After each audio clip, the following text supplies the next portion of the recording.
बिस्मिल्लाहिर्रहमानिर्रहीम। अस्सलाम वालेकुम। रहमान मलिक ने सैंथिया रजी को 50 अरब हर्जाने का दूसरा नोटिस भिजवा दिया। दूसरा नोटिस सैंथिया रजी को निजी चैनल पर रहमान मलिक के खिलाफ मनगढ़ंत इल्ज़ाम लगाने पर जारी किया। रहमान मलिक का कहना है कि सैंथिया रजी के लगाए गए इल्ज़ामात झूठ का पालंदा हैं। रहमान मलिक ने कहा कि सैंथिया रजी को झूठ के पालंदे के साथ इंसाफ के कटहरे में लाऊंगा। सैंथिया रजी ने कहा कि मुझे रहमान मलिक से कोई कानूनी नोटिस नहीं मिला।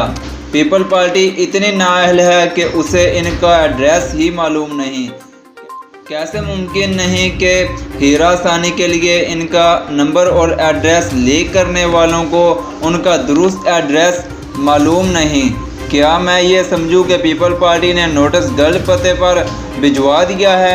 उन्होंने कहा है कि मुझे हिसाब किताब नहीं आता, लेकिन इतना मालूम है कि नोटिस में 50 अरब रुपए की रकम दर्ज थी।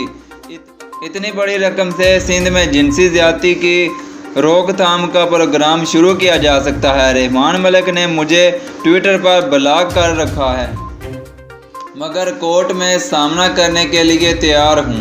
मज़ीद मालूमाती वीडियोज़ के लिए हमारे इस यूट्यूब चैनल समीन वहाब को सब्सक्राइब कर दें और बेल आइकन को दबा दें।